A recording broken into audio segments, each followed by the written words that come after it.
and welcome to the Tek Torrent Podcast. I'm Shinji, and I'm here joined today with Andrew. We got a whole bunch of topics for you guys today. I know it's the Super Bowl weekend, but we always do this every week. We got Nvidia's ARM acquisition. It's getting shut down by the many governments, actually. A lot of people are investigating it. Peloton is cutting jobs. Tesla's got a steering chip shortage. And despite Newegg being nice to Steve, they're still having issues. And of course, we got a follow-up on Newegg's attempted scam.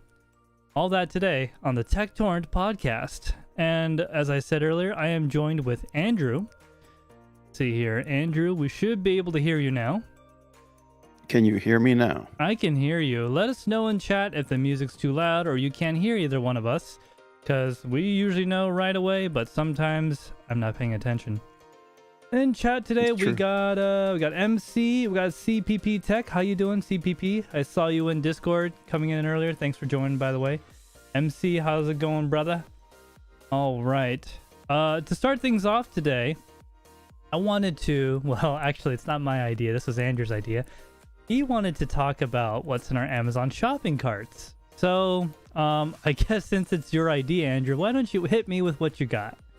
Whoa. All right, yeah. I mean, I don't know. I feel like I'm not the only one who does this, but I'll add stuff to my cart. And, you know, after about a week, I'll either decide if I want to take it out of my cart or just go through checkout and buy it.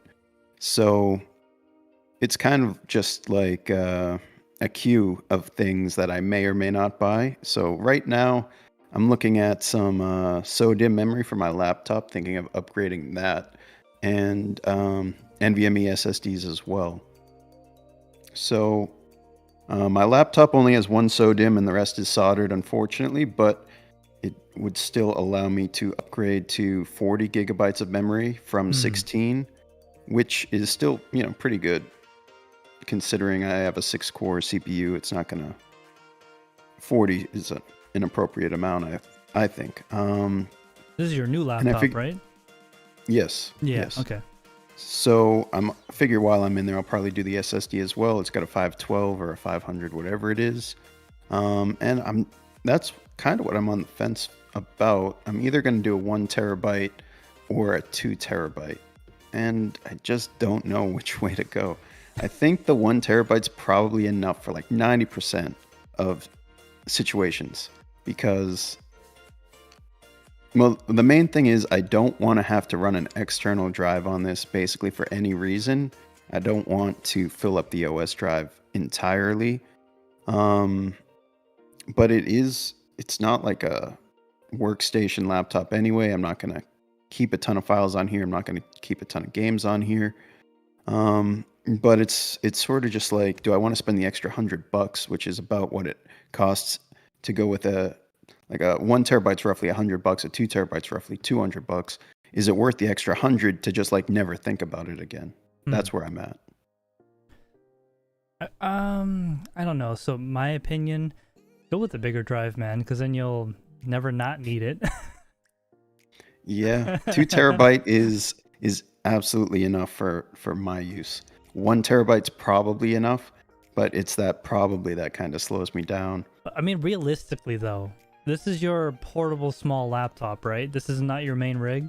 Like, you actually have another computer for that. So yeah, I do most heavy lifting with the desktop. But yeah, I mean, for instance, right now I'm only using 100 gigs, but I did clean install Windows last week. Okay. I mean, so yeah. I don't know. So my laptops, they're like powerhouses. I take them with me on shows and stuff, and I do like real editing. So I have a fat SSD in all my laptops because it's basically my external hard drive for my camera while I'm away. So I have a 2 terabyte in my... actually, I don't. Let me rephrase that. I got a 1 terabyte in it, but there's nothing on it. It's just Adobe Premiere Pro and such, and like games. Yep. I don't even take up 300 gigabytes, 400 gigabytes. And half of that is like maybe one game. I don't actually remember. But I use it as external storage, so I would say get the fat one. You never know, man. Yeah, I mean, I'm oh man, it's twice as much money. Yeah, but it's twice as much storage. I know it is. It's a linear scale, unlike most things in life, right? Yeah, right now. And actually, this isn't a topic for tonight, but Western Digital and Kioxia have said that they're going to be short like a ton of NAND flash. Oh yeah, I heard about that. Contamination. So we can expect SSD prices to go up very quickly as Western Digital and Kioxia start finding supplies that may or may not compete with other brands as well. So expect a NAND flash shortage in the near future and SSD prices to go up. They've been going down for a bit and it's been nice. You can get SSDs for a really good price, but especially ones with no DRAM.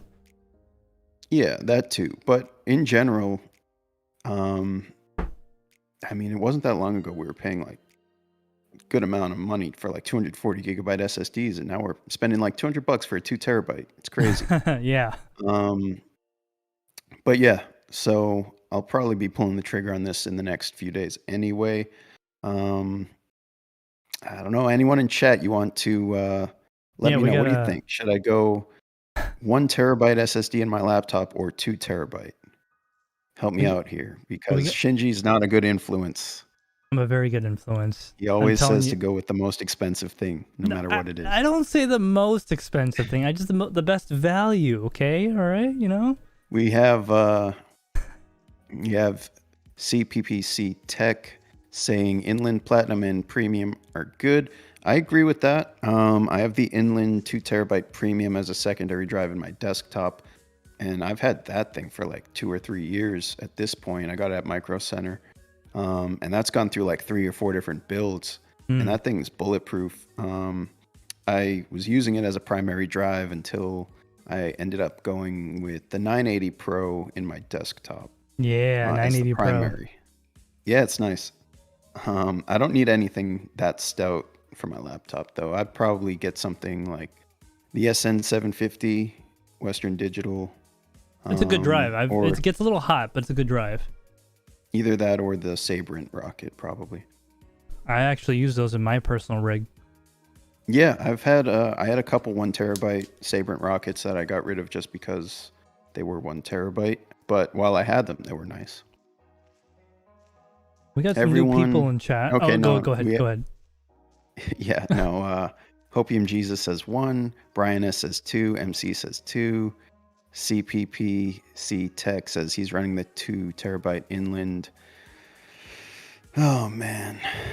All right, we need some people. Looks like it's 2 terabytes for you, buddy. Yeah, I mean, honestly, I'll never touch it again, and that's a nice thing.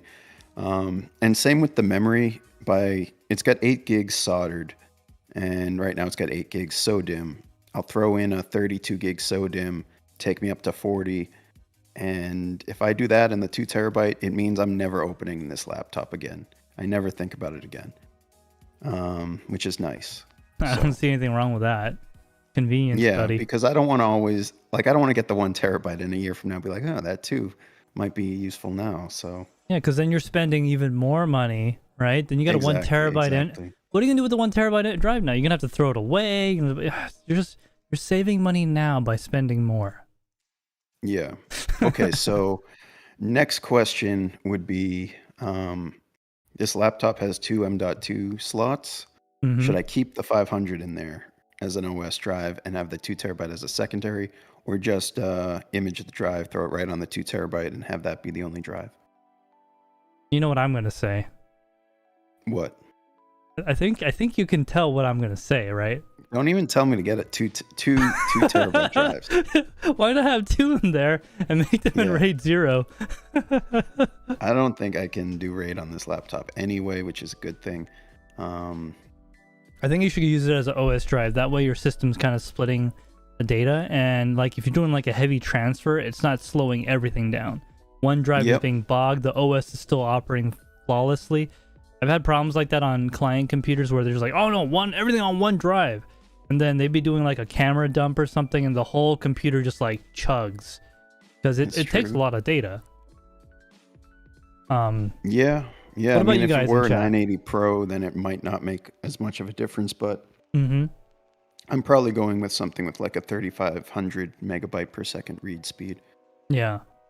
Is it PCIe 4.0 or is it 3.0? It's 4. 4? Oh, dude. Come on, man. You gotta go for the 4.0, man. Because then a year from now, you can be like, Yeah, man. no, I am. But I don't really need like super fast transfers. What's the 500 that's in there right now? It's NVMe, obviously. Yeah, it's a little over 3,000 megabytes per second rated speed. So I want to get something at least as fast as that.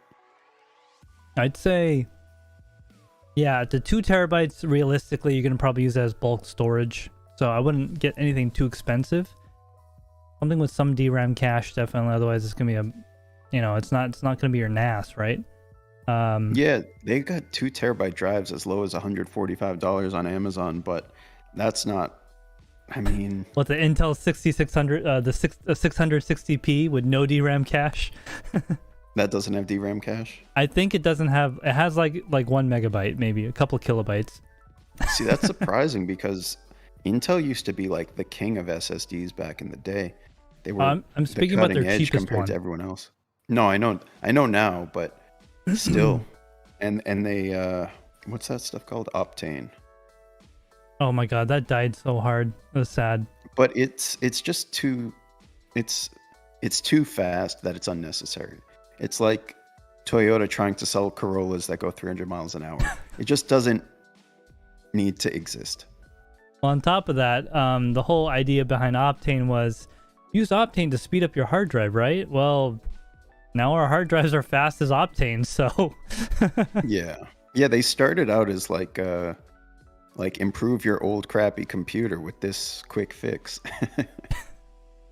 Except it actually worked because Optane wasn't that expensive. It was like under $100 for the small one.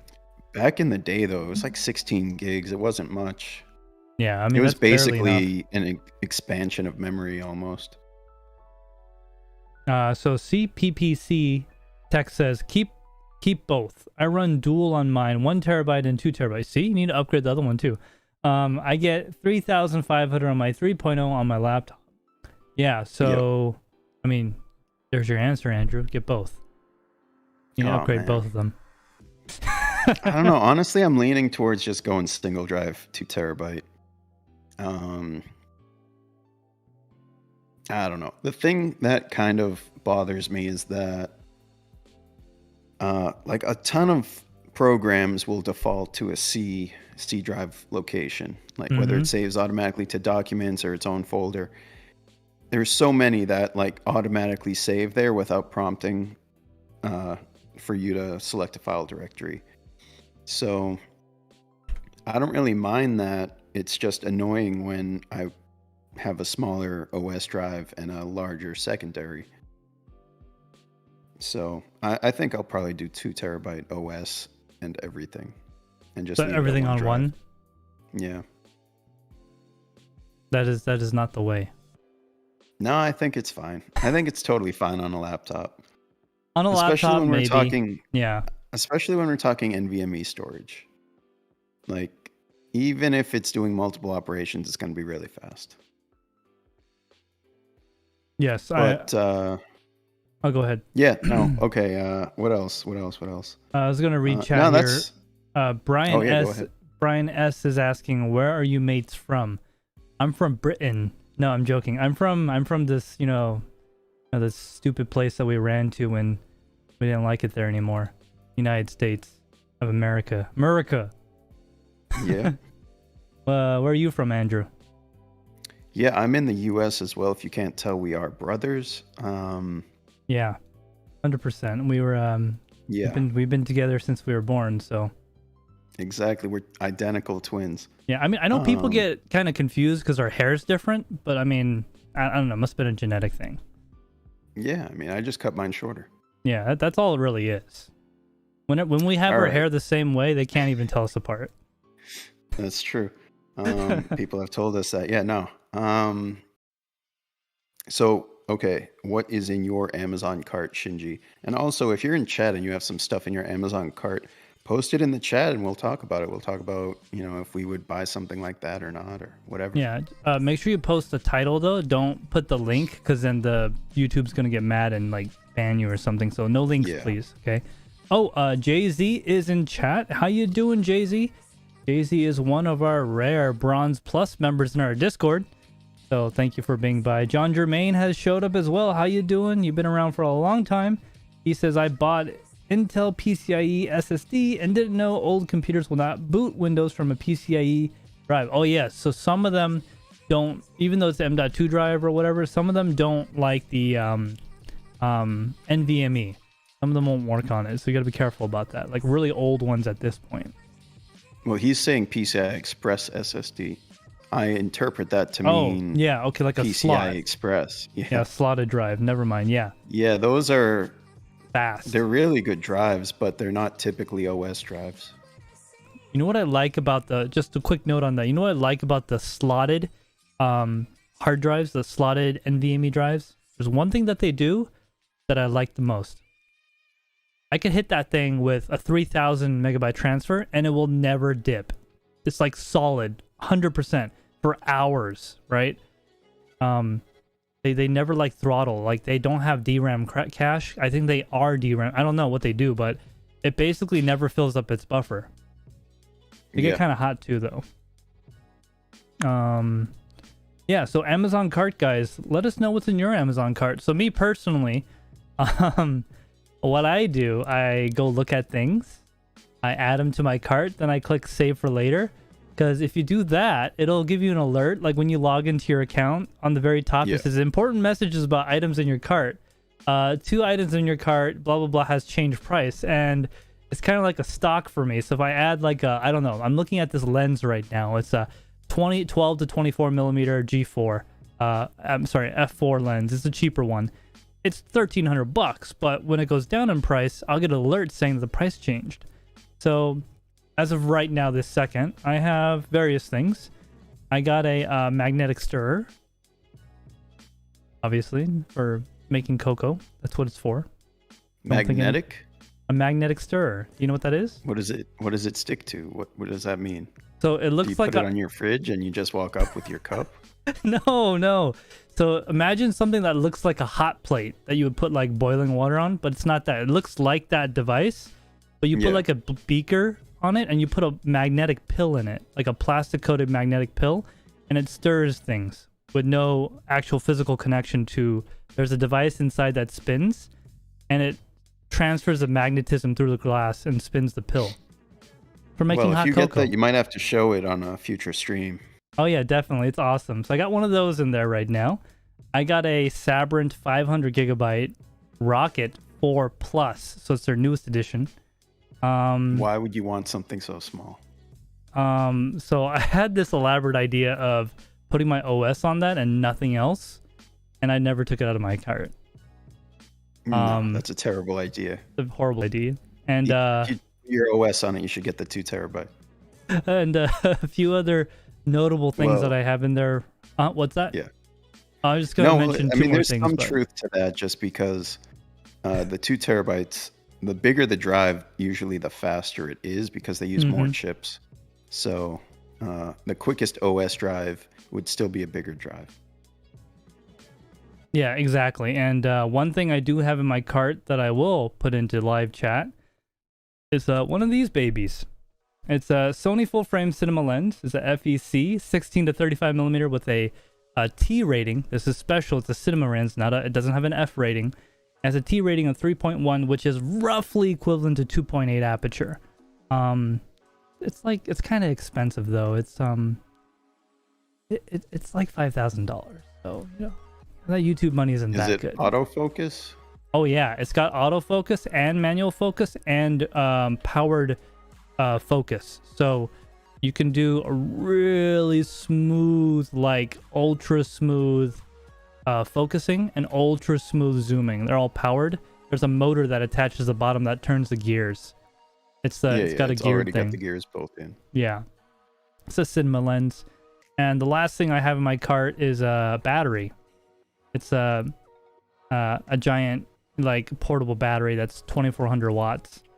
Whenever the power goes out. What one is it? It's the here. Let me. I'll post it in chat. But it's basically the Malax power station. It's the EB240. One of these bad boys. everyone says you should get a generator. So my personal opinion, I need a generator for more than a few days. There's other issues in the world. If they're gonna take a week to come to restore power to my house, there's been a flood, there's been some major natural disaster. I'm already kind of screwed. So I'd be probably at a shelter at that point. I wouldn't be at home. Okay. So Right. that's why I'm thinking about getting one. It's expensive though. It's $1,500, but a Honda generator costs about that much. So how about we check chat real quick, then we go on to you about what's in your cart, Andrew. Well, I already did that, but you can check chat just the same. Did anyone have anything else to say? We got a few people. CPPC Tech says, in-ear hi-fi metal earphones. Metal earphones. I hope they're not actually made out of metal. 5 driver. I don't know. And let me look it up on Amazon here. What is this device? And I don't know. I'm not monitors. promoting anything. I'm not promoting anything here, but there are third-party websites where you can put a link to an Amazon item, view its price history, and also set up email alerts for that item. I personally use Honey. Are you aware Honey. of that? Honey's okay, but it's okay. It's an extension. Yeah. I was not I've aware used of it. those third parties, no. Yeah, there's one called, I don't know if I can say it. Can I say it? You know the rules on saying certain things. As long as I get I guess paid. I can't say it. Okay, as long as I get paid. Are they All right, yeah, we sponsors? can't No, say it. then no. I'm joking, guys. I'm joking. No, they've been, they haven't sponsored us. Well, then they don't get any airtime because we got like a whole bunch Yeah. of people watching this podcast. All right, moving on. You guys can find it. It's easy. Just Google it. But that's what I use. I use Honey as well, but it's a little intrusive for me. Mm-hmm. I'll go to checkout and it just like pops up, and I don't want it to pop up, or it pops up and it's tries all these coupons and ends up removing the special code that I had in my cart and that I didn't have anywhere else. You know, like you go to a site and it's like, click this to add this coupon to your cart. You do that. And then you go to checkout. Honey's like, oh, check for coupons. You do that. And it clears out that code you got and you can't find it anywhere else. So Yep. so that's a little annoying. So I set it to just not automatically pop up or not view the page until I click on Honey, basically. And then I can check for coupons manually. But yeah, that's that. It's saved me a few bucks. I'll have to look into that after the stream because I mean I'm all for The nice saving thing money. about it is the cashback feature. That's a nice feature. Mm-hmm. That is DJ Minds is in chat. How you doing, sir? Welcome to the live stream. What's up, man? We're just talking about what's in our Amazon carts right now before we go into our topics for tonight. DJ Mine seems like he would have something in his Amazon cart right now. I think he has like a lot of toothpicks or something very obscure in his cart. DJ Minds, I know we're all about privacy here, but I need to know what's in your Amazon cart. Yep. One thing. What else? Yeah, real quick on CPP Tech about those in-ear monitors. I've never used those myself. I personally use the cheapest of the cheapest Shure ones. They're like clear and got that braided cable. In fact, if you watch my other videos when I went to Illinois, Chicago, I was using those while I was monitoring, recording people's tours and stuff. Go ahead, Andrew. No, I mean, I think it just comes down to price for what you get. But especially with Amazon, make sure you're using some service, a website, Honey, that other website that if you Google Amazon price history, it should come up. Use something like that because on Amazon, the prices fluctuate so regularly. You want to make sure you're not buying it at a high point. If you just check that, you can see, oh, it is lower than usual right now. Maybe I'll buy it now. Or you'll see, oh, it was cheaper last week and it seems like it goes up and down every other week. Then you'll know to come back in a week or set up a price alert. Exactly. It's almost like playing the stock market. Like waiting for that price to come down because you definitely don't want to buy it when it's hot. Like, remember webcams on Amazon during the start of human malware, like in 2020? Dude, I was looking at cam links back then, and they were like $500. If you went on eBay, they were like $500 all day. A device that's supposed to only cost what, $80 or whatever it is? It's like 100 something, but yeah, the price, the profits were like 5 times. I should have sold my cam link. I had like 2 You of probably them. should have. I should have just sold it during that. I was just like, nah, I might need it, and now I don't use it. I use. I don't think it would have been worth. I don't think it's worth more than the MSRP at all. Not even close, in my opinion. Yeah, that's kind of like they're kind of the only manufacturer of something like that, other than the Chinese products that you get on. What is that website? That other website that will not be named. Well, you know, the website where you buy. Yeah, and then they're just rebranded like 100 different brands on Amazon of the exact same thing. And those are like $20 or $30 usually. There's really not much in between. So, and same with quality, is like the Camlink is much better quality. The Chinese, any brand of your liking alternative, is kind of mediocre quality. There isn't really anything in between. So HDMI ports falling out. Yeah. So the Camlink's a good product, but man, I don't know. People paying $500 for those things in the pandemic is just nuts. Gotta stream my Twitch games, man. Yeah, I don't know, man. I don't know. I'd be using a built-in webcam instead of that. Instead of spending $500. DJ Mine says he has nothing in his car currently. And MC responded with something, but I'm not going to say that out loud because YouTube's crazy. They might not like that.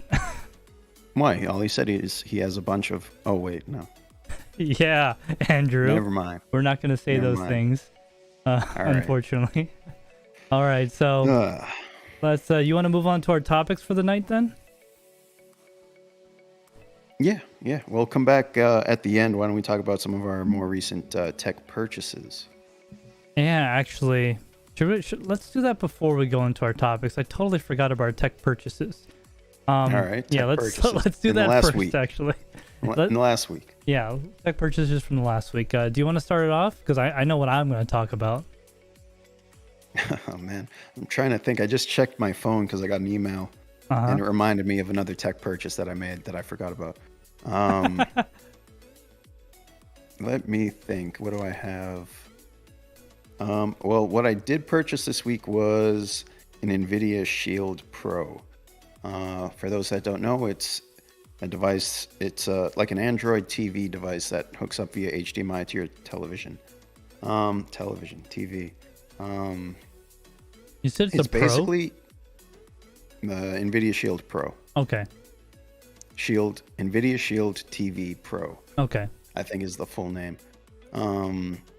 Basically, it's a device. It's sort of like just a media streaming device, like a Fire Stick or Chromecast. It has Chromecast built in because it runs Android. But yeah, I don't know. So far, it's like a 2 or 3 year old device on paper, but it's regularly updated. It just got Android 11, so it's still pretty good piece of hardware. It's got 16 gigs of storage, 3 gigs of RAM, but basically it allows you to, in addition to media streaming like every other device, and some other devices can do this as well, but you can hook up your Xbox controllers via Bluetooth. You can stream. That's sweet. Yeah, you can stream from Nvidia Game Stream built into the GeForce experience, so you can stream from your desktop computer locally or across the internet. And it has a GeForce Now app built in, which you can install on other devices, but it's built in so you can stream games if you have a GeForce Now subscription, which I have the free subscription, which just allows me to play the free games. But yeah, I wanted to try that out and just get that experience and see how game streaming is from Nvidia, because I kind of think they're the leader in that. Stadia isn't. I think there was some news that Stadia isn't going to be as much of a thing. But They're actually yes, selling their infrastructure. yeah. So I think GeForce Now is big. Xbox Game Pass is a big alternative. But I'm trying the GeForce Now route, and if the experience is good, I might consider like the $10 a month tier, which gets me the game library expands quite a bit, and gives me RTX performance, so I can play like RTX games that I don't own. Or rather, I think I do have to own them. No, that's what the subscription's for. So I don't have to own them, but I can play them through GeForce Now from the couch on the TV using the Shield with an Xbox One controller. Seems cool. But also just in terms of media streaming, it is like the best device I've used. It's super responsive, no slowdowns, multitasking is not a problem. And somehow it looks like way better and sharper than my Fire Stick ever did. And I had the Fire Stick 4K, whatever the newest one is. So yeah, I don't know. I'm pretty happy with it. It was like $200, which I'm trying to look at it as a console alternative, because I have a desktop computer with an RTX GPU already. I do want to try some like in-home streaming room to room and see how that goes. So I just got it a few days ago. I've had some hiccups just in terms of the initial setup, connecting with Bluetooth audio devices and all that. It seems like that's resolved now. So that's where it stands. That's the latest purchase I've made. And I can give another report in a couple weeks, but right now I think I'm going to keep it. I was wondering if I would or not, if the GeForce Now experience wasn't that good, but it seems pretty good actually. It has Wi-Fi or gigabit Ethernet, so I have it hardwired and it's not bad. Nice. Got some comments about that in chat. So CPP Tech says he's got the Nvidia Shield. He likes it. The OS is kind of buggy, especially earlier on. My remote died after a year. The controller works good, and he actually didn't know that it had those features. So he's gonna have to. He said he wants to figure out how to do it. He did say that you need extremely fast internet to run it. What's your experience been since you? I mean, you have good internet, so like, yeah. How's the latency on that thing? Latency is not bad. I think I'm having some audio issues, more related to Bluetooth than it is the device itself. I've had some audio delay, but like in terms of input on the controller to image moving on the screen, it's very quick. I would have to guess it's, like under 30 milliseconds, probably less. Not bad, barely noticeable. Yeah. So, yeah, honestly, I think it's very good. You don't need super fast internet, but you do need good latency. So I don't think it's going to pull more than like 50 megabits per second. I think there's a setting for up to 75. Oh, but, wow, that's fast. 75? I mean, that's a lot for something like that. Well, it's like, look at it as like a high-end video stream. Yeah, well, exactly. This can also stream in 4K. So, yeah, it's like a YouTube video stream quality. I haven't noticed any blocking or pixelating or anything like that. And I've been using it for a few days. I had huge issues with that when I was trying out Stadia. Yeah. In my experience, the visuals of this just way better than Stadia ever was. But yeah, in terms of like input latency, I think it's very good. Like totally playable. Like if you're not playing competitive, totally playable.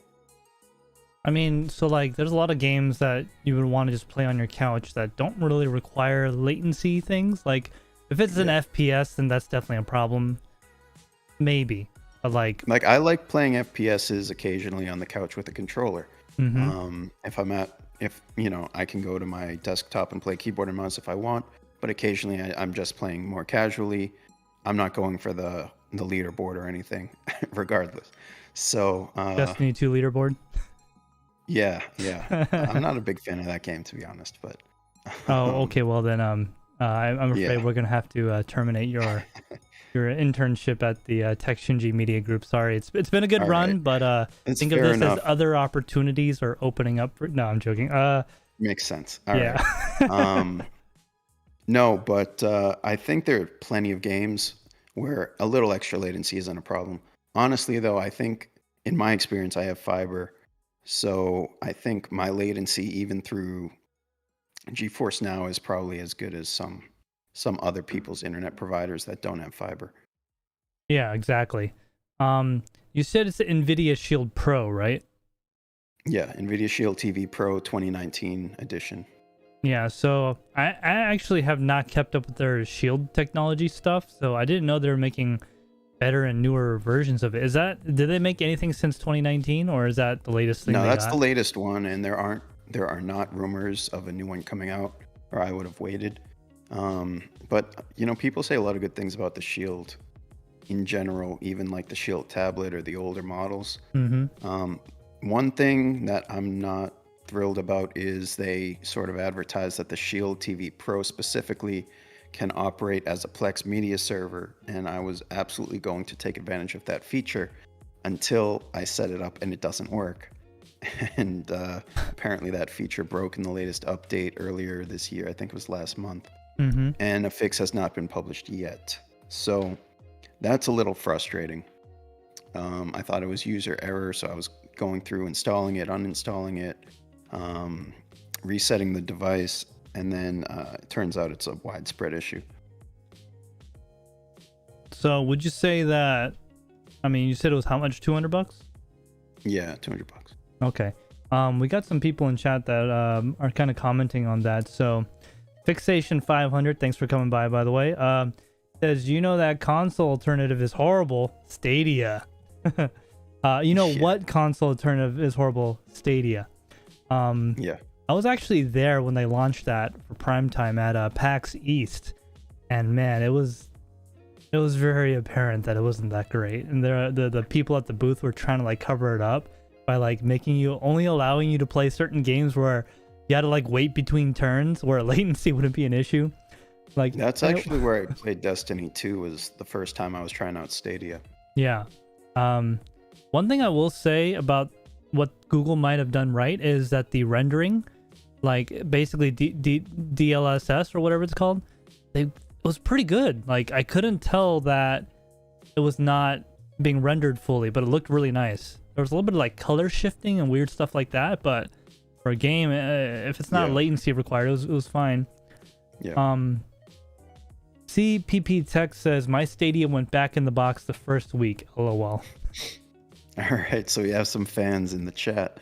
Yeah, the issue I had when I was playing Destiny 2 was that's a pretty detail-rich game, and it just broke down and pixelated anytime you moved and the environment around you changed. I think it would probably be okay if you're playing a simpler-looking game, let's say Rocket League or something. But when you're dealing with a graphically intensive game with a lot of pixels, each pixel is actually different. Yeah. So, but like I said, I haven't noticed that with GeForce Now, which is, it's surprising to me, but Nvidia is probably running this on the appropriate hardware, and they have all the DLSS stuff. They have, they have the NVENC encoders and decoders and all that built into their hardware, this hardware. So I'm sure they're just running it. I think Stadia just wasn't running it with the right hardware in some sense, but Nvidia knows what they're doing in terms of streams. Yeah, for sure. I feel like they got a lot of potential to make the technology really good. John Z's in chat says, TekShinji and Andrew have a great night. Birthday dinner for my wife. See you, John Z. Thanks for coming by, man. Soul 7's here as well. CPP Tech, are you going to PAX East this year? Yes, I go. I've been at every PAX since 2016. So I'm usually working, though. I'm not an attendee. I haven't been an attendee in 7 years. So you'll see me. I'll be wearing a red shirt, telling people to behave. Red Panda Mining is here. He says PAX internet was horrible. I remember that. Nvidia Shield rip. Yeah, man. Do you remember how they were trying to encourage you to play the games that didn't require latency stuff? I remember that. It was great. I'm like, no, I want to play this game. Like, no, why don't you try this game instead? I'm like, no, I want to play Destiny 2. Not Destiny 2. What was it? Overwatch. Yeah, I wanted to play Overwatch. They wouldn't let me. Some Goblin Loser IDK lurking. Much love, Papa Fishy TekShinji. Thanks for coming by, man. Yeah, so I'll just go over the tech purchase I made this last week. So I'm gonna be real quick on it because I want to kind of go into our topics before it gets too late. Yeah. So if you guys are in the TekShinji community Discord, you will see that I posted in Gen Chat some pictures, some close-ups. It's made out of carbon fiber. It's pretty nice. Okay, just saying. I actually purchased a new gimbal. It's the DJI Ronin RS2. Not to be confused with the S2 or the S or the RS2C or any of those other gimbals. It's specifically the DJI Ronin RS2. And I did purchase the grip twist handle kit from it from DJI. So this thing's pretty amazing. I have the original Ronin S, and the case for it is like, it's not even in frame. It's bigger than the frame. The case that comes with this, I'm not joking, it's literally this big. Okay, it's tiny. And this gimbal has almost double the weight capacity, right? Has better stabilization algorithm, weighs 25% less, has a 12-hour battery, which is double what it had in its first gen. Like, everything about it's better. Now, with all that said, I haven't even turned it on yet. I have it right behind me sitting there. I've just been too darn busy working on a video that's for you guys coming out real soon. So make sure you hit that bell icon and get subscribed, because you're not going to want to miss the next video coming out. We put a lot of work into it. And I think you guys are going to enjoy it. So this new gimbal, the reason I got it was my Ronin, it's great. It's fine. But it's not the newest hotness, man. And I just have to have the newest hotness. Andrew knows this about me. Is yours a first gen Ronin? It's a first gen Ronin that has the shutter bug. So shutter bug. That's what I call it. If you go a certain angle, like, so if the camera is, this is the lens, right? And you go like this, looking down at a 45, it starts to do this. And it's Don't make that motion on stream. Sorry, you're right. Sorry. If you have that camera and you point it down like this, right? It starts to shutter and it destroys the video. The problem is you basically can't do any top-down shots if that's the case. And there's like firmware things for it. I don't know. Also, there's another problem with one of the motors. It's kind of damaged. I've had it for a long time, probably 4 years at this point. I got it used. Someone dropped it and scratched it. That probably has a lot to do with why I had those problems. But I got it for like a good price at the time. And I just wanted something better. And that was also lighter. It's also heavy. It's really heavy. So I'm gonna gimbal it up with my Sony A7S III with a 24-70 on it. And I'm actually going to use it at KatsuCon this coming weekend. So if you guys are going to be in DC at KatsuCon, you'll see me there. I'll be working for medical. I'll be working with medical department there as their medical photographer and videographer. So if you're there, come by and see me. You'll get some in-person merch. Is there any advancement in balancing? Yes, to make actually. that a simpler process? Yes, so I just didn't want to get too into... That's the biggest downside to using a gimbal. Yeah, so, okay. What is the number one thing that makes balancing gimbal a pain in the butt? The axes just keep moving on you no matter what you do? Well, it's like you do one, then you do two, then you do three, then you go back to one, and one needs to be readjusted because you did 2 and 3. Yeah, but what do you got to do while you're adjusting the other axes? You got to hold the other axis in place, right? So like your hand or something. Like, you got to grab it by the axis. On this one, it's got a lock.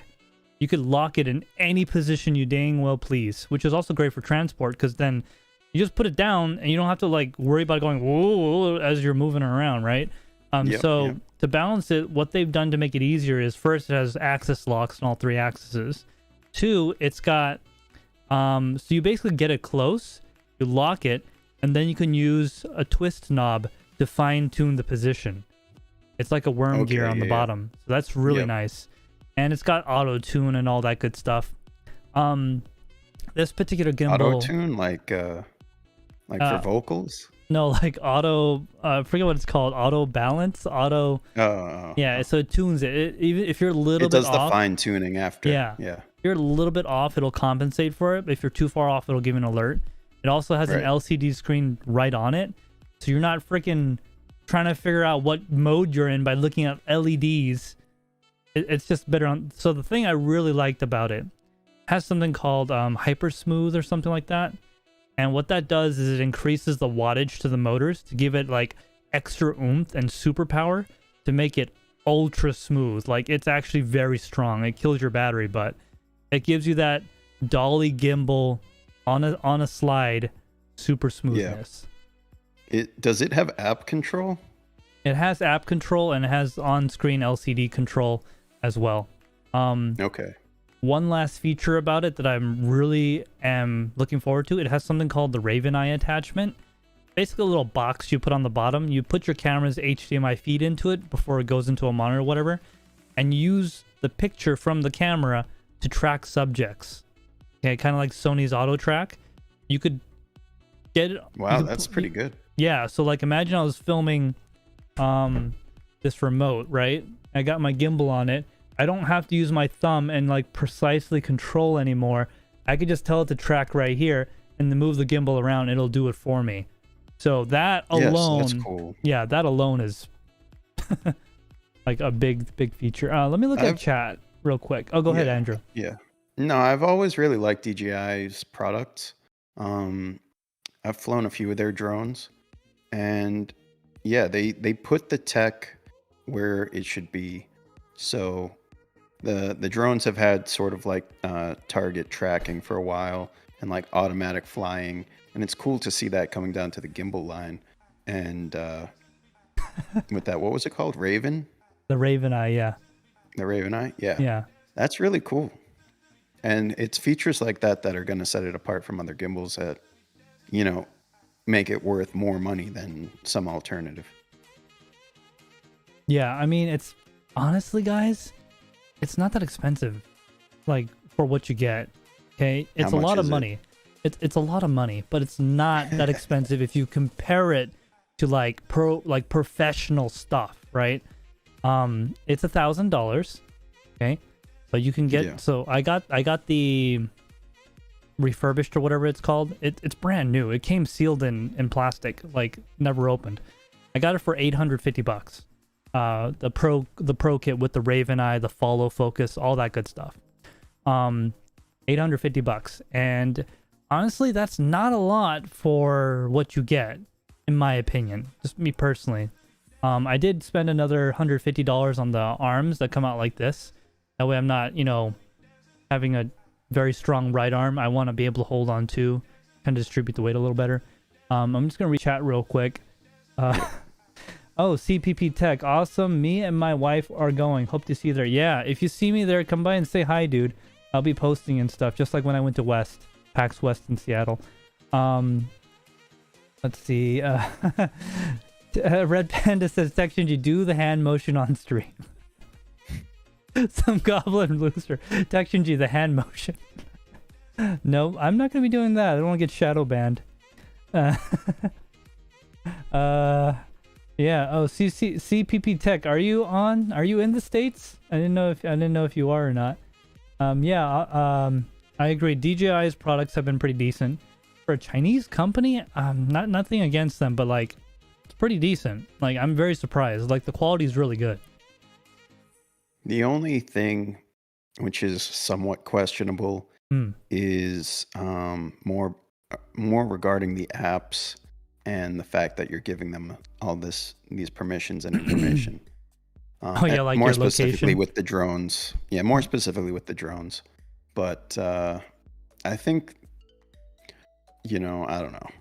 What company or app isn't doing data collection? That's on the consumer to be aware of and set permissions as they see fit. And that's pretty much all I have to say about that. I don't think there's any red flag more than any other company in that sense. Not as much as Facebook. In terms of the product themselves, I've always thought the build quality of DJI products was higher than the standard. So yeah, I mean, especially I've had a couple of their drones, none of the newer ones. I think the last one I had was a Phantom 3 Pro, which is going back quite a ways. What the gold now tips. They're like, yeah, the gold stickers and everything. I remember that. I had one. I crashed it a few times. Yeah, but really good. I mean, amazing that it was that easy to use.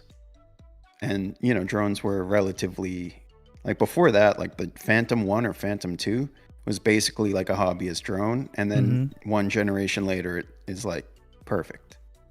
So you need to get yourself a DJI Inspire. I would love an Inspire. It's only 10 grand. Good, dude. Yeah, that would be amazing. But honestly, drone laws now are tricky. So for that reason, I would be going with the 249 gram one. What is that? The Air or the Mini? Oh yeah. The little tiny one that folds up. I forget. Whichever one's under the threshold for all the regulations. It's half a pound in the United States. Yeah, 249 grams because 250 or more is the issue. Yeah. I actually have a FFA drone license for more than half a pound, but less than 10 pounds. So, it's still a valid license. It's for life. I got it when it was still for life. You didn't have to pay yearly. I'm grandfathered in. One more thing for DJI drones, just as an aside. Their app, the nice thing is it makes flying so easy. It tells you if you're in an area where you're supposed to stay under 400 feet. Ah, yes. All that stuff. It tells you where the nearest towers are. And I think you can notify the towers from the app. You used to have to call them like in a weird transitional period between when you didn't have to call them at all and now where you do have to notify them. You had to actually call towers and find their phone numbers. And it was Really? crazy, but yeah. So sounds like a pain. Yeah, I think it got rid of a lot of hobbyist drone pilots. But anyway, what else? What else we got? Oh yeah, I'm just gonna read up chat, and I think we'll go on to our subjects for the night. Soul7 says he's got to go. Hey, Soul7, take care, buddy. Hope that oil rig platform gives you good internet service for the rest of the night, man. CPP Tech says he is on the East Coast. That's cool. All right, that's good to know. DJI does have some major privacy concerns. I agree. That's why I don't have a DJI Maverick anymore. Maverick Mini. I guess the one you're talking about is the Maverick Mini. Mavic. Is it Mavic? Mavic. Okay. You know me, I just make my own pronunciations. All right. So, did you have anything else on that, Andrew? No, let's get started. Yep. So what I'm going to actually do is remove the Nvidia's ARM acquisition stuff due to the time factor. And all right. We can see if we have time at the end. Yeah, I'll save it to the end if we have it. I'm going to do Newegg only and then do updates. Did you want to start on Peloton or Tesla? Yeah. So one of the headlines this week was Peloton. Peloton announces that it is going to be laying off 2,800 workers, which is roughly 20% of its corporate positions in a cost-cutting effort.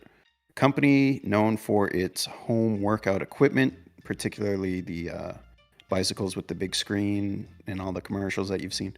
The brand became a household name during the COVID-19 pandemic, but as restrictions continue to lift and gyms open and people aren't spending as much time at home as they once were, they're taking these, they just haven't been doing as well, so they're doing cost cutting. The co-founder and CEO, John Foley, will also be stepping down from his position, with Barry McCarthy, a former executive at Spotify and Netflix, taking his place. Peloton may not be the only company needing to change direction exiting the pandemic, as restructuring around the evolving climate of customer demands is an essential part of doing business going forward. So basically, Peloton wasn't really a household name until, I don't know, maybe 3 years ago, maybe just before the pandemic, we were seeing those advertisements, but especially once lockdown began. Yeah, their high-end, expensive home workout equipment, bicycles, they might do treadmills and ellipticals, but regardless, a big part of their business is the subscription model, and that you can have like trainers and workouts on screen, and you participate in groups, I guess.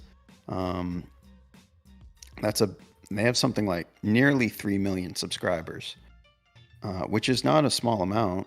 I think they've had like 6 million and something customers, and they currently have something like 2 point something subscribers, 2 point something. something short of 3 million active subscribers. So it's a good amount of people, but yeah, the reality is people aren't locked in their homes anymore. So it's not necessarily a great idea to spend thousands on exercise equipment if you can get a gym membership for $10 or $20 a month. Exactly. Not to mention that you have to pay the subscription for Peloton anyway. So yeah, it's just the idea of it's nice, and they had like the perfect, COVID-19 happened to be like the perfect scenario for a company like that with that business model, for them to just explode in popularity. But yeah, it's just like one of those things. Do you need Almost like a something like fad. that? Yeah, I mean, it was like, it wasn't even a fad. It was just like, it was good for the time. But now that we aren't, we aren't in a pandemic, or we won't be shortly, however you want to look at it, it's just not like a necessity anymore. Not to mention it was kind of niche anyway, when you can buy, cheaper exercise bikes, of course. So the co-founder and CEO is stepping down, and someone with a little bit more corporate experience is stepping in, it seems. So they are trying to restructure the brand and keep the company alive. They're not like dissolving it or going bankrupt or anything. So I think it'll be cool to see if they kind of rebrand themselves as something other than what they are, because they haven't really changed their image since they've been around. But it's just something to point out that, other companies that have exploded in popularity during the pandemic may also see something similar, and if they don't change. Peloton hasn't really changed to this post-pandemic environment that we live in. Other companies like Zoom for web conferences and web streams, I think they're a little bit more robust in this sense, because they got so much adoption during COVID-19, both personal and corporate, like companies just adopting it for all their meetings for people working at home. So I think those kind of deals will still work out in their favor, in Zoom's favor, just because it sort of became an integral part of other businesses. Exactly. While Peloton not being, it's kind of just like any other exercise bike at that point. At some point, people just forget about it or join a gym, in my opinion. Yeah, I mean, on their website right now, the cheapest bike that is reminiscent of what they advertise, just to be clear, they have cheaper ones, is $2,500. And that's not including the subscription. Their Ultimate Bike Plus package is nearly $3,100. Yeah. I don't know about you guys, but I'd much rather spend that on almost anything else. Especially, I'm not one of those exercise types. Surprise, surprise. I don't know. I'd probably just spend that on, like, in the human malware situation, I'd probably spend that on a home meal kit or something. Get food for, what's that, almost 6 months of food, Yeah. Like time-saving measures. I wouldn't spend it on, that's very expensive. It's a lot of money, and it's only one piece of equipment too. If you're actually trying to get in shape other than cardio, it's just a bike. So What did you just say, sir? I think we need to get you on the right track. It's not just a bike; it's an experience. Okay, you're paying for the. It's community. really cool. It's really cool, but it's one of those things that you look at and don't actually buy, which is, I think, the problem they're facing now. Yes. Because during the pandemic, someone might say, "Well, I'm not spending as much money. I have more of it. Okay, I'll buy something like that. It's kind of crazy, but it'll keep me on track and whatever." Now it's like, now you can spend your money elsewhere and use other things and be outside. So exactly. Uh-oh. what's the issue? Don't worry about it. It's already too late. Apparently we haven't been recording this whole time. That is okay. It's At least we're okay. streaming in 4K, Yeah, we can always download the YouTube file. Oops. as we will. Yeah, as we will. Yeah, so I mean, I kind of saw this coming. It is a very niche, expensive product. It's definitely like it was perfect timing the way it exploded. And you know, they had a good run, but they want to survive and stay profitable. They're going to have to figure out a new business strategy because people aren't going to be buying $1,000 plus bicycles. They'll just buy a real bicycle and go outside. You know what I mean? Yeah. Yeah. If it weren't for the pandemic, I don't think they would have really appealed to most people, but also they would have had the chance to grow gradually and adapt the company. So they kind of just exploded with a not great business model, and now that business is restoring to kind of normalcy, it doesn't work out for them. So they're bringing in a new CEO who's been around the block with a few different companies. So I do think they have the potential to restructure and be a successful company, but not without change. Exactly. I don't know, man. People that bought that, they got what they're gonna get. I don't know how else to say it. Like, probably. Hey, I'm sure I some feel like people. the people who bought that don't care. I mean, honestly, like exercise equipment. Like, this is what I always tell people if they want to buy one. Just go on Craigslist, like in March. Anytime after the beginning of the new year, because I don't know what to tell you guys. Like, there's a reason their whole model is to sell things that people aren't going to use.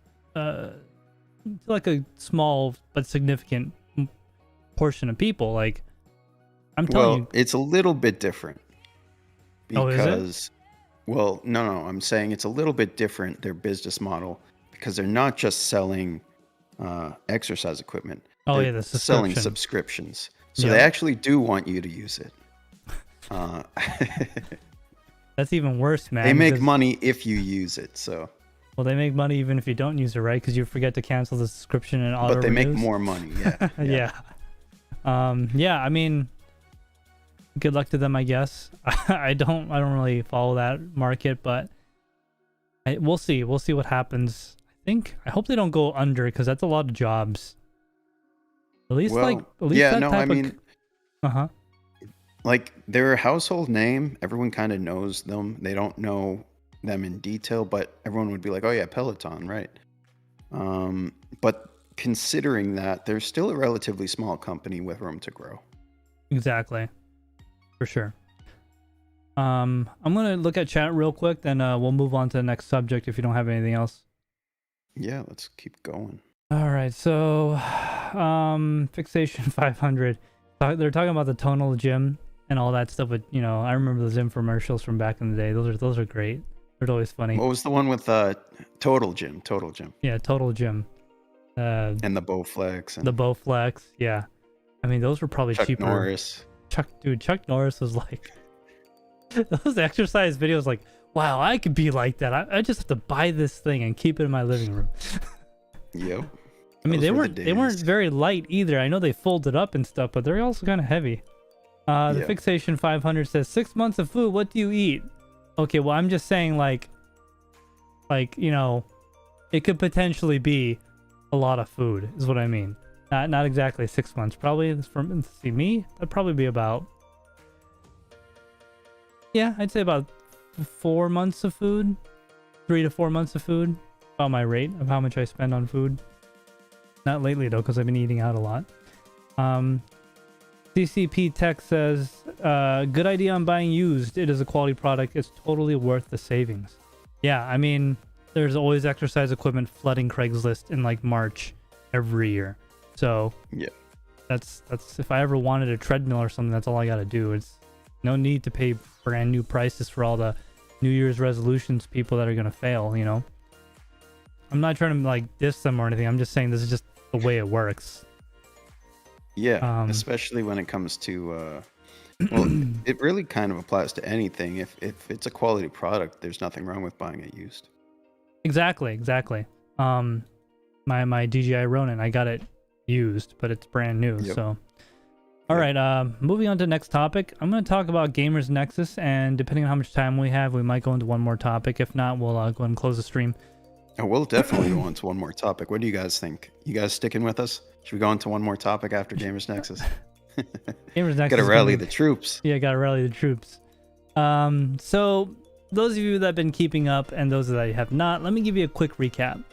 Gamers Nexus bought a open box motherboard from Newegg, right? They shipped it to him. By the time he got it, they didn't need it. They already figured out a solution to the issue there.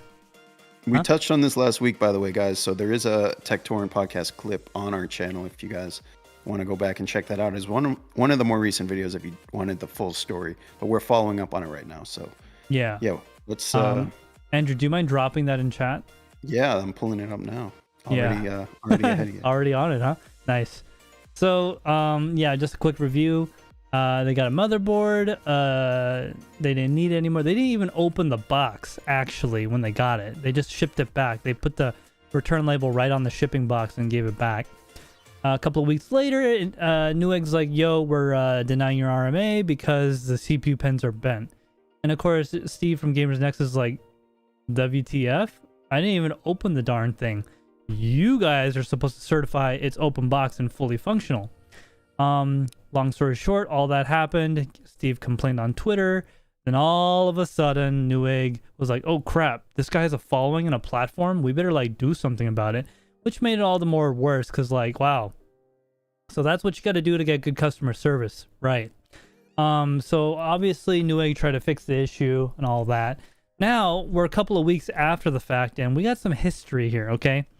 So this is just like, there are certain things in life that you pay attention to. Like, for example, if I was, I don't know, selling these remotes and I bought 100 of them for $1, I'm not going to leave the price tag on here when I sell it to you on eBay for 10 bucks.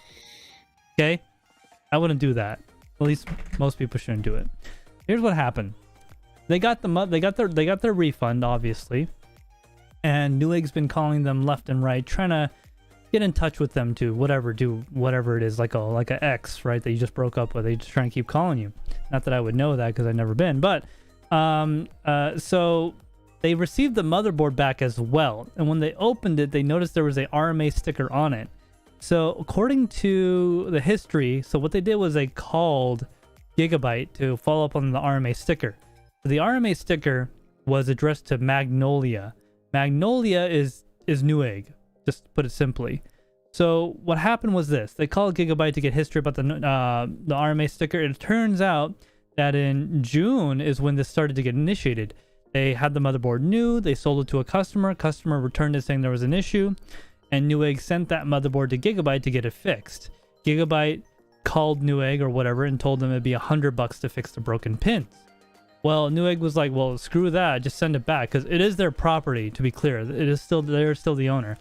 So they got it back with that RMA sticker right on the motherboard from Gigabyte. They never removed it. So then XYZ happened, whatever. It went back on the shelf as an open box, fully functional, because supposedly all of Newegg's open box products are fully functional. Then, of course, the luck of the draw, months later, because they got it in like November or something, Steve from Gamers Nexus gets it. And of course, they never opened the box and they returned it back. So like, if Newegg actually got it back from Gigabyte, knowing that it was broken, and they put it back on the shelf to go out, I don't know, guys. That's really suspicious. So that's what happened. Steve actually called Gigabyte and got that information from their representative. And apparently Steve's been trying to like contact other people in industry, and it appears that when he talked to other people in industry that he can't name, they had a similar experience where they're having issues getting RMA declined. Then they called or emailed them with their @thisbigcompany email, and all of a sudden, magic, things changed. So it almost seems like Newegg is taking advantage of the current situation and just trying to cash in on that profit and screw the little guy because they know we can't do anything about it. Like, realistically, if I bought something that was, and I had bent pins on it, and I said, oh, I got this with bent pins, Newegg could just say I did it. There's nothing I can do about it. Yeah, I might be a YouTuber and all that, but the fact of the matter is, guys, I shouldn't have to be, right? And I'm also too small. They probably wouldn't even bat an eye anyway. The very suspect behavior and definitely not acceptable. So that's where Steve stands right now.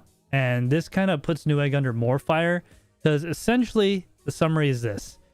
Newegg receives a return for a new product saying it's damaged. Whether it was or not to begin with, whether the customer did, that's irrelevant. Totally irrelevant. Newegg sends a motherboard to Gigabyte to get it repaired. Gigabyte tells Newegg it's coming $100. Newegg declines. They get it back. They put it back on the shelf to send out to a customer so they could scam them. Simple as that. There's no reading between the lines on it.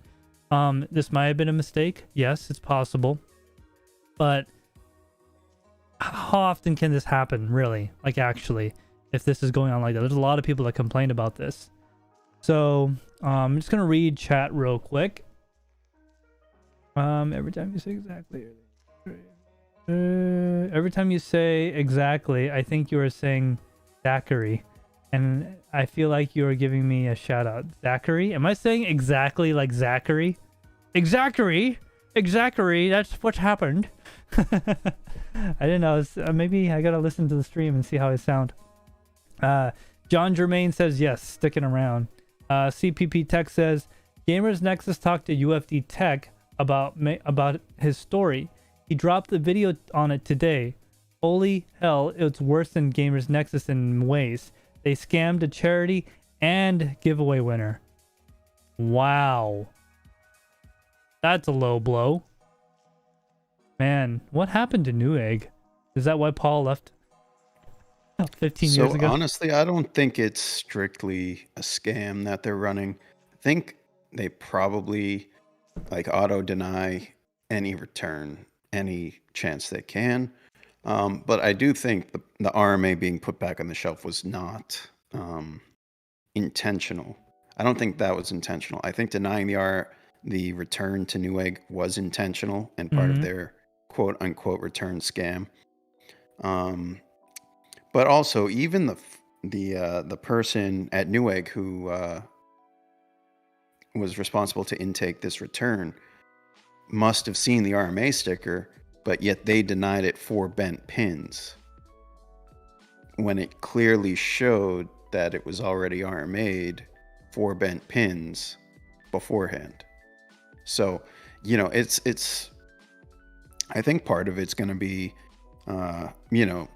however much Newegg pays their return staff, you're going to get some level of some ignorance as well as just that's not my problem kind of mentality. So that comes in, they see that sticker, that's not my problem, denied. Something like that's going to occur. But also, you get enough people in the same warehouse or work environment doing that, and that's how that item ends up back on the shelf.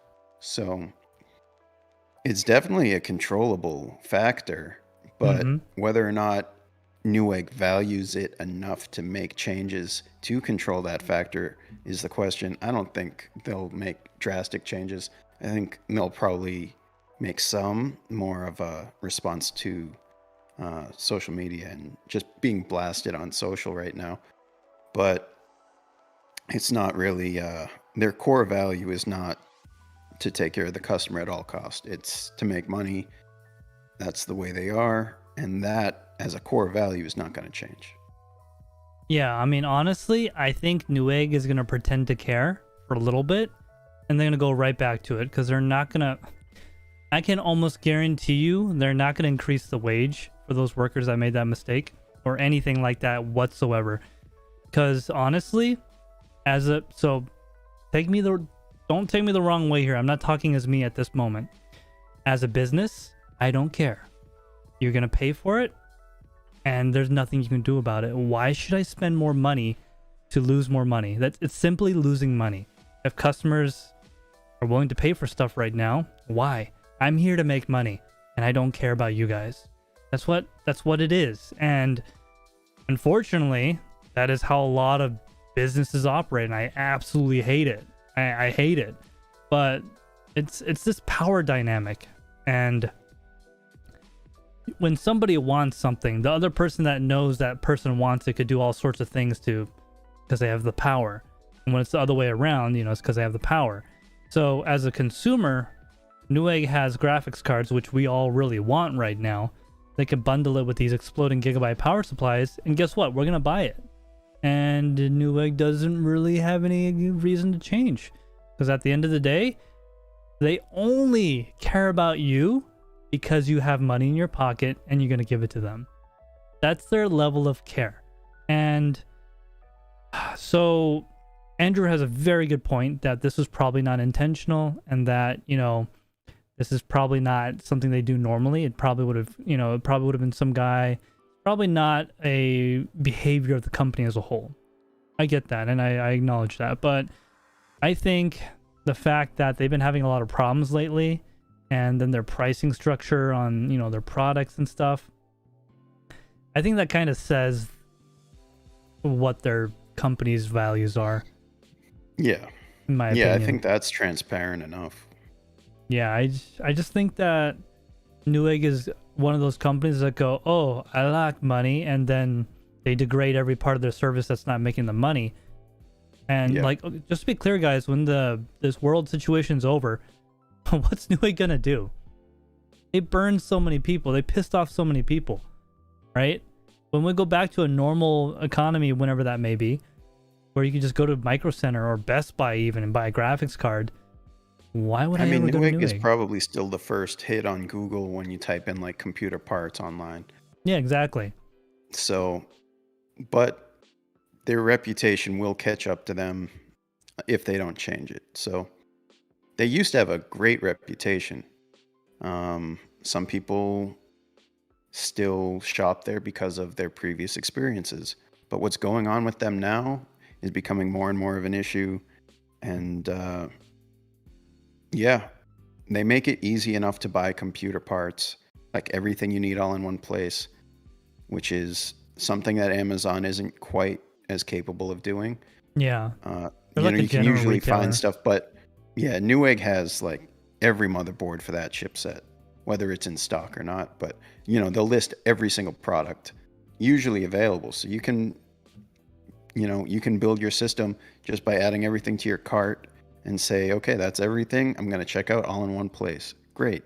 But, you know, returns are just part of business, and they need to, first of all, take care of the customer, because especially someone where like their account can show up to the return representative or the live chat, whatever, that's someone who's spent thousands at their business.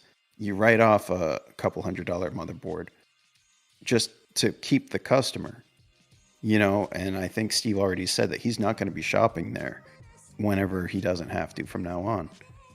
So yeah, not to mention the other people who just watch his videos and won't shop there for that reason, for his experience. Yeah, you know? he's got 1 million subscribers, so. Anyway, yeah, that's all I got to say. Yeah, just to like put a fine point on it, I guess, because I don't want to keep dragging it on, but just we're gonna remember how companies treat us in this time. We're not gonna forget. Like Nvidia, everyone knows they're playing a game, guys. Oh, whoa. we're selling you this graphics card for, you know, whatever price. Oh no, it's not us that are making the prices go up. No, those are all the add-in board partners. You can buy this for $4.99. Yeah, I mean, we can't control what they do. No, they do.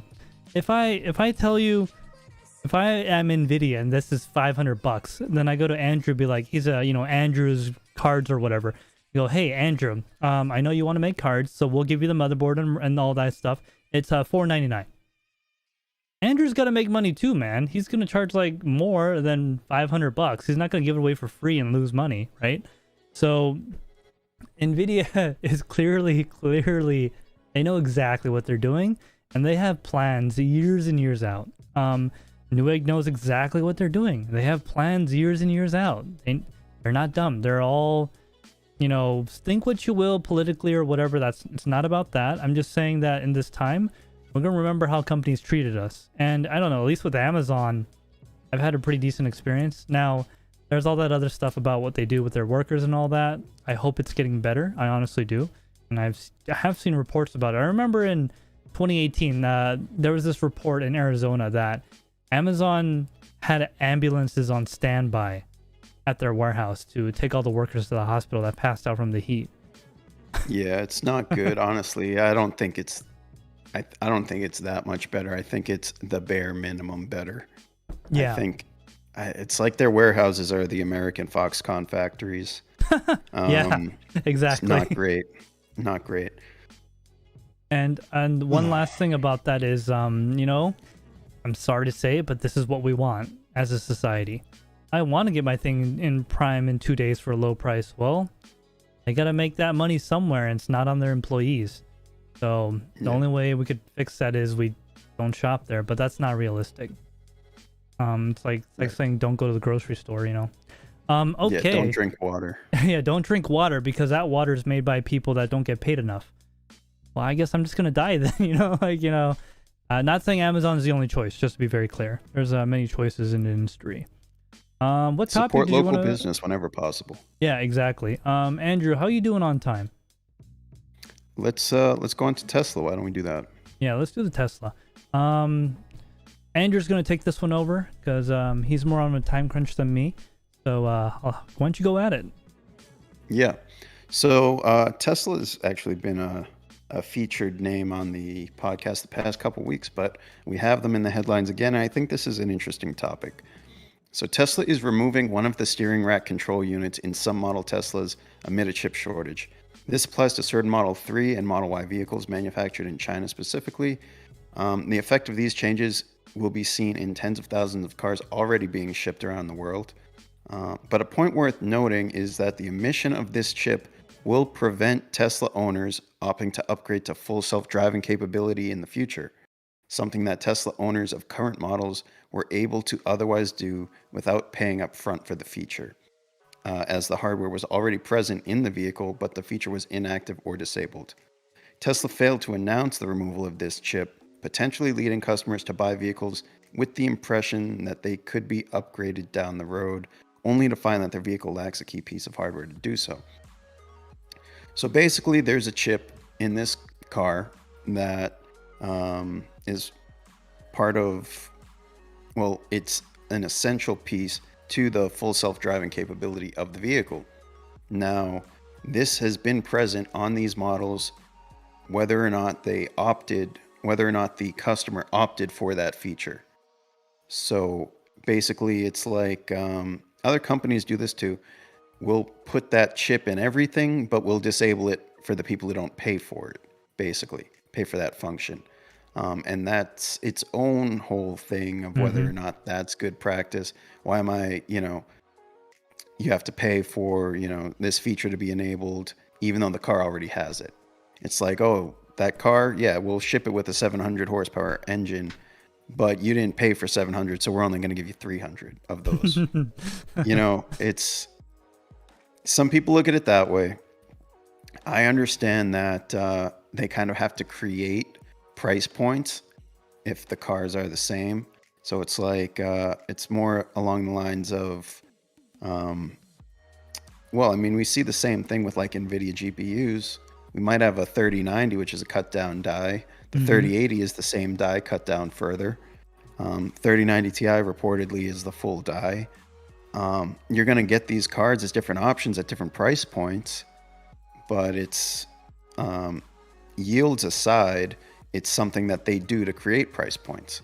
So that's its own debate right there. But the issue really is that people had the option, which is a unique thing, to upgrade to the higher, enabling that feature after the fact on Teslas. They could opt for full self-driving at a later date because the hardware was already present. Yeah, and that was something they could do. Now you have the issue of people buying these cars, maybe thinking that they could do that, maybe planning to do that, only to find that hardware isn't present anymore. That's another issue. I do think that transparency in business is a big thing that should be valued between customers and businesses alike. So the fact that Tesla didn't make this a formal announcement before essentially changing production, I think especially when a huge part of their business is this whole after you buy the car, you can do this, this, and this. That's like, it's a known thing. So it's not great that they're removing these chips and taking away potential future functionality of these vehicles. But at the same time, the people who bought them didn't pay for that feature in the first place. So I think with the understanding that it won't have that feature,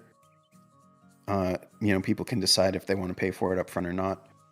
But yeah, I think that's what it comes down to, is it's kind of going back that you have to spec the car as you want at the time where you're building it, as you purchase it initially on the build sheet, which would be not an issue if we weren't already having this expectation that it can be changed after the fact.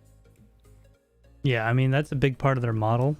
And I mean, take it as you will, guys, but one thing, playing devil's advocate here, one thing about the model that does make it okay is that it means they have to make less variations. And we all know in manufacturing on mass scale, when you have to make 45 different things, the base price increases significantly.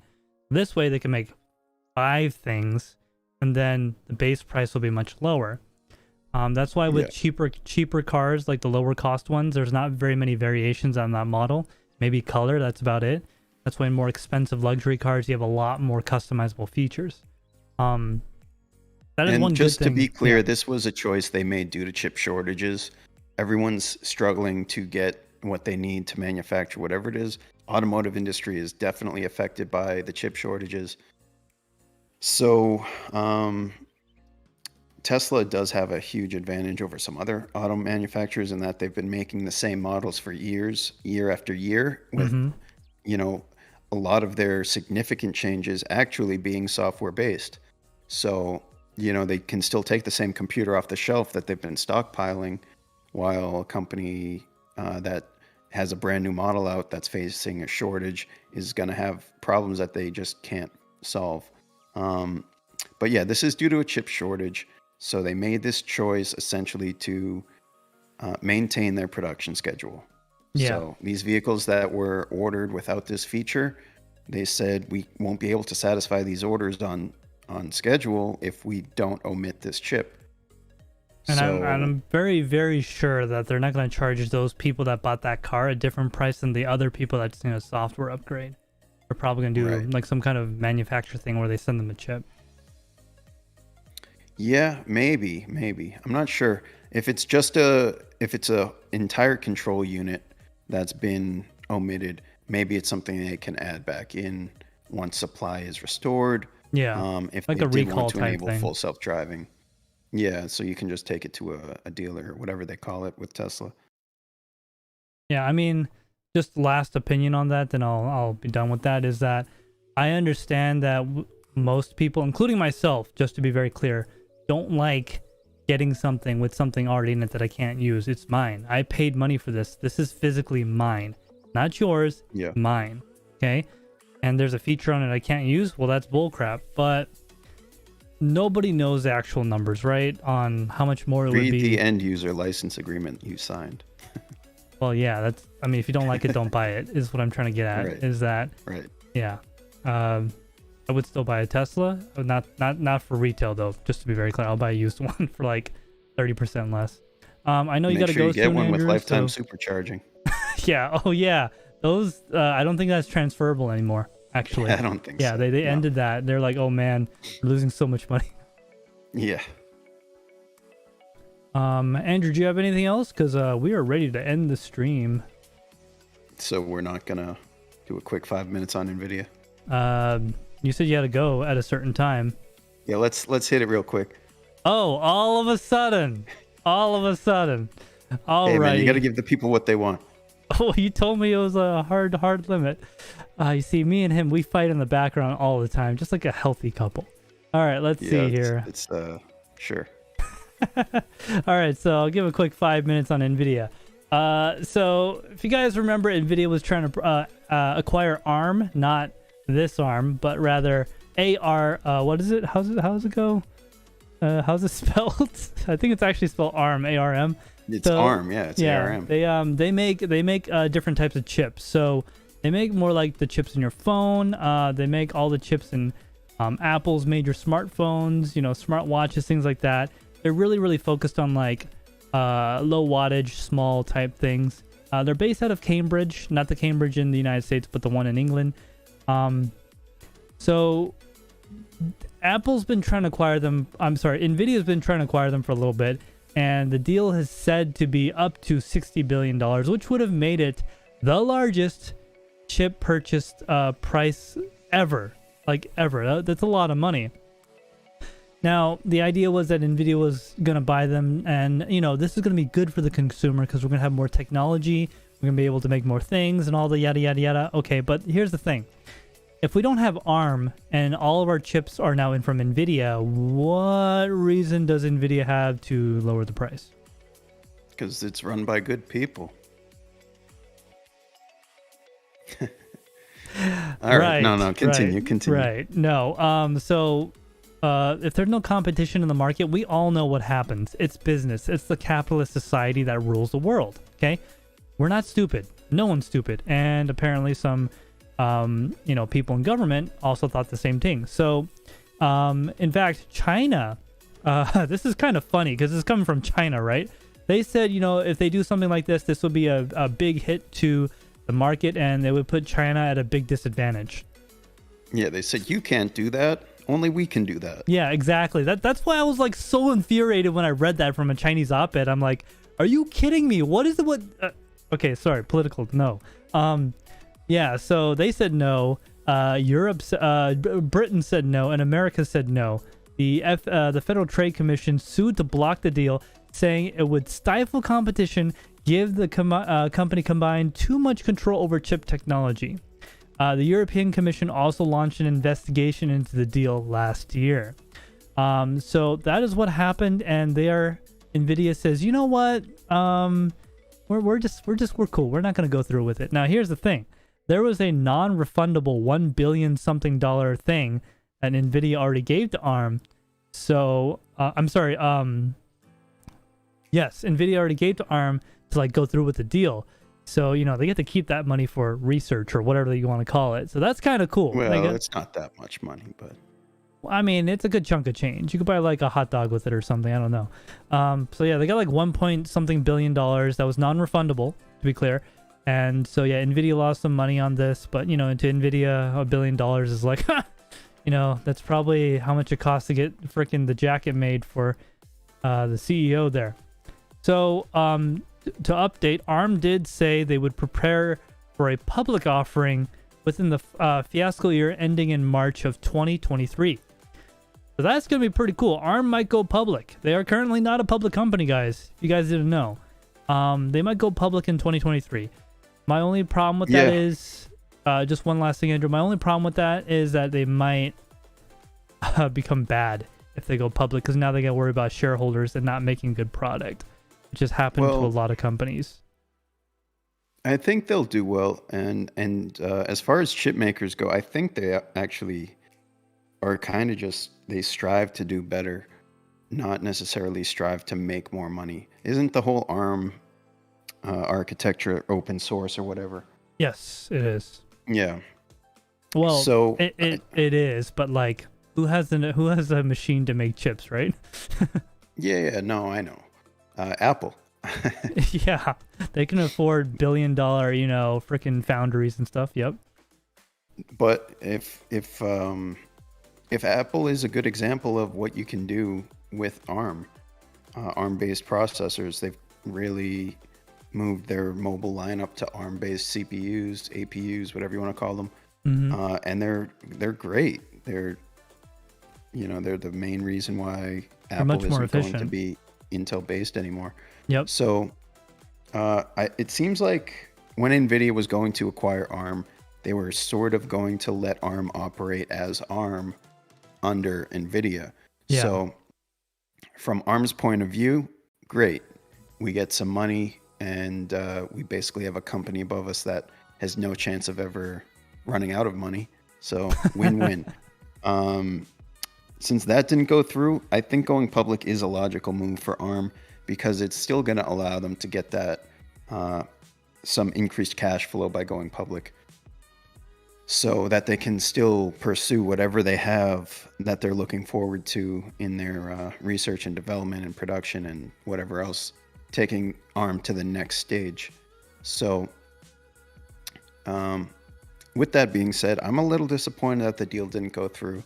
Monopolies aside, I think that much power in Nvidia's hands could have produced something just, next level, next generation, just something we've never even seen before with that much power and that much money. But yeah, I mean, there's the risk of monopolistic practices and cornering the market and setting the price and just being not a good company because you don't have to be. But I mean, I look at it as like, if you look at space exploration right now, you have a couple major companies. The two biggest, headlining space exploration companies right now, I guess we can say three, are all run by billionaires, right? Basically, as it should be. The company has as much money as the billionaire decides it should have. So you look at that, and we're actually seeing major strides in space exploration. Yeah. Now you take like NASA, and the government says, yeah, we'll dedicate this much to space exploration and kind of not give them anything to work with. And next thing you know, they're renting out their, launch sites to third-party companies. So I think like there are certain things where if you allow it to have a ton of money, then you will see great things. And I think this is one of those situations where we would have seen great things from it in terms of technology, not necessarily from a company consumer friendly to the market. Yeah. So whether or not Nvidia has the reputation of being kind of, maybe not always with the interest of the people in mind, but yes, they actually do have the interest of people in mind, as in their pocketbooks. Yeah, their own people. But that's just where I stand, and I have mixed feelings about it. But I think the outcome was fairly predictable. Oh yeah, for sure, dude. This wasn't just gonna happen. But if Nvidia has that much money just kicking around, I'm sure they can do something on their own too. I mean, they could start their own foundry. They could do whatever they want. I think, as I said before, when we're in a market like this where there's high demand for electronics, things start to get worse. I think later on, maybe in 2 or 3 years, things will get really nice again, like performance for value and all that. Right now, everything's going to kind of suck because, I mean, let's face it, guys, they don't need to make things better. We'll still buy it. If it exists, we'll buy it. So, I mean, that's why we have the freaking, 6500 card from AMD that can't even do decoding on video for the future. I'm holding out for the 6400. If based on the 6500 specs, the 6400 probably is gonna have a VGA out on it. Yeah. All right. Yeah. So, did you have anything else, Andrew? No, that's all I got for tonight. If you guys have anything else in chat that you want to contribute at the last minute, we are wrapping up the stream, so go ahead and do that now. We will keep an eye on that for the next few minutes, but we are wrapping up this stream now. Yeah, some reading some of the chat. Ooh, Ralph has been talking quite a bit. Let's see. Well, yeah, it's about the various topics. Yep. See here. What we got going? He says it's like making a pre-built but not including the CPU. You might not need it. I would argue that's a little bit different because the CPU is critical to making the computer work. I would say it's more like buying it without extra RAM or something. They're just missing a feature or something like that. It's like back in the early 2000s when every single pre-built included a 56K modem, and then if they just stopped putting them in. Yeah, exactly.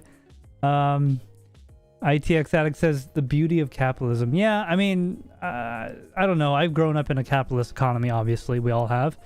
it has its negatives, but I don't really know how to make the system better, and I'm not that great into civics, so I could complain all I want, but at the end of the day, what am I going to do about it, right? So I just try to vote with my wallet and give my money to, Newegg and Nvidia and, companies like that really care about my pocketbook. So let's see.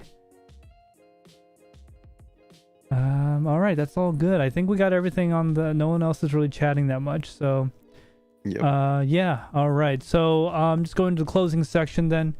We do have a video that we've been working on pretty hard over the last month, coming out this coming week. What day is yet to be determined. We're having some problems getting it rendered and stuff. There's just a lot of layers and things in it, and I'm having all these little glitches. That should be coming out this coming week, early in the week, so keep a lookout for that. Make sure you get subscribed if you're not already.